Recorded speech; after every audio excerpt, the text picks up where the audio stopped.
The ballroom of the Grand Crest Hotel glowed under crystal chandeliers, every corner shimmering with wealth, prestige, and the quiet competition of people who had come to be seen. Tonight was the annual Visionaries Gala, the biggest corporate event of the year, and the room pulsed with tailored suits, diamonds, and champagne. Ethan Cole entered quietly, unnoticed at first. He was tall, composed, dressed in an immaculate midnight blue tuxedo that accented his calm authority.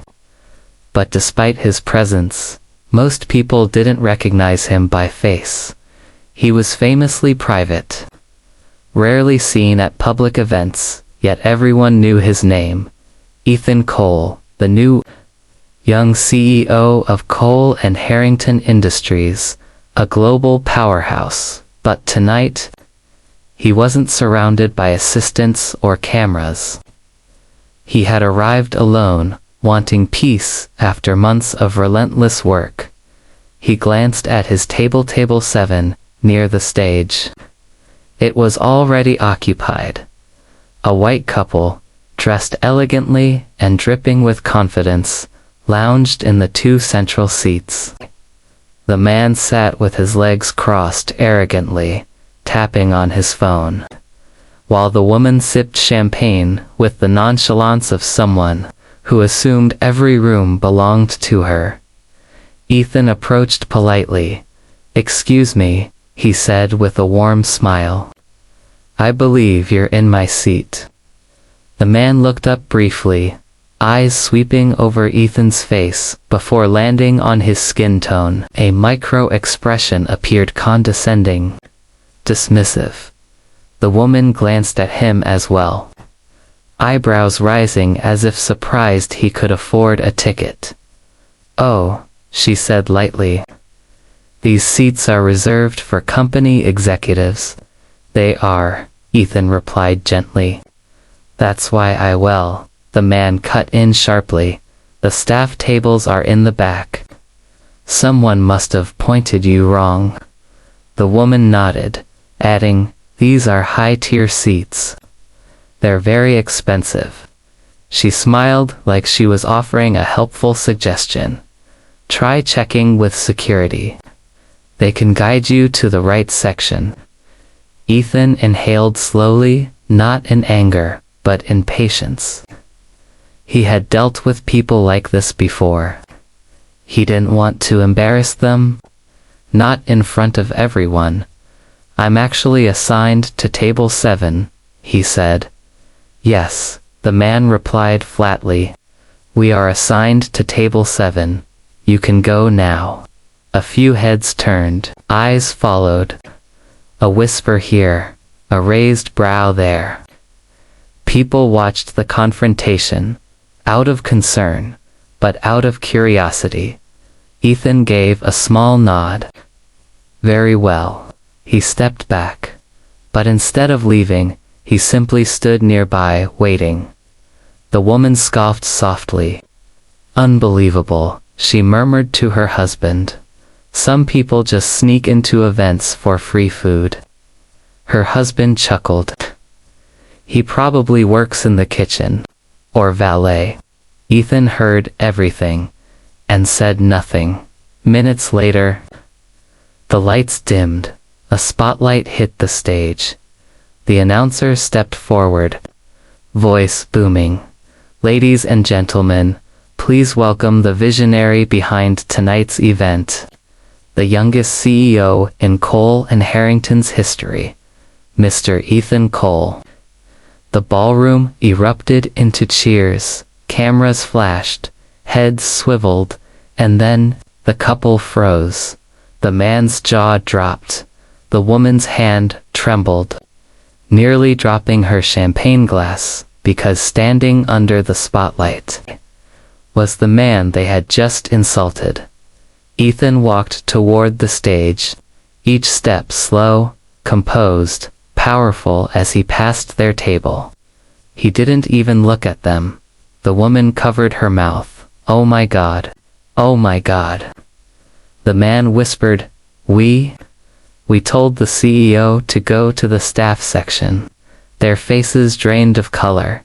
Everyone around them stared, some with amusement, others with disbelief, and then the humiliation worsened, because Table 7, their table, was now lit by a soft spotlight, revealing a gold plaque, reserved for CEO Ethan Cole. The couple tried to shrink into their chairs.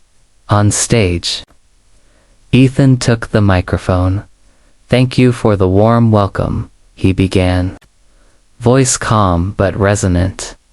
"It's an honor to host tonight's event." His eyes scanned the room, warm, confident, but unmistakably sharp. "And before we begin, I'd like to share a small story." The couple stiffened. Ethan continued, "Earlier this evening, I approached my table 7. He smiled gently, but it seemed my seat was already taken." A ripple went through the room. Some guests subtly leaned to look toward the couple. The couple lowered themselves even further into their chairs, faces turning redder by the second. "I wasn't upset," Ethan said. "Sometimes," he continued, voice softening, "people make assumptions based on how someone looks, based on their skin, their clothes, their quietness." Silence spread through the ballroom. He paused meaningfully. "But I learned long ago that you never know who someone is until life humbles you enough to look deeper." A murmur of agreement passed across the crowd. Ethan smiled, not vengeful, not mocking, just wise. "So tonight," he concluded, "let us celebrate vision, potential, and most importantly, humility, because every person here deserves respect regardless of where someone thinks they belong." Thunderous applause filled the ballroom. Some guests nodded in admiration. Others glanced at the couple with smirks or condemnation. The couple couldn't even lift their heads. After the speech, Ethan returned to table 7. The couple immediately stood up, flustered, terrified. "Sir, Mr. Cole, we're so sorry," the man stammered. "It was a misunderstanding." "We didn't know who you were," the woman added frantically. "We thought you were." Ethan raised a hand gently. "You thought I was someone who didn't deserve this seat," he said softly. They fell silent. Ethan gestured politely to the empty seats beside him. "You're welcome to stay. The night is long. Perhaps you'll learn something." Their eyes widened, shocked by his grace. Slowly, they sat, not because they felt comfortable, but because they felt humbled throughout the dinner. They remained quiet, visibly changed. Meanwhile, guests came one after another to shake Ethan's hand, praise his speech, and congratulate his leadership. The couple watched, punished not by Ethan, but by the contrast between their arrogance and his dignity. Toward the end of the night, the woman spoke in a small voice. Why didn't you have us removed?" Ethan set down his champagne glass. "Because humiliation is temporary," he said, "but growth lasts much longer." The man swallowed hard. "Mr. Cole, thank you. Truly, we needed this." Ethan nodded. "Make sure you don't need the lesson twice." When the gala ended, as people gathered their coats and gifts, the couple approached him one final time. "We'll do better," the woman promised. "I hope so," Ethan replied gently.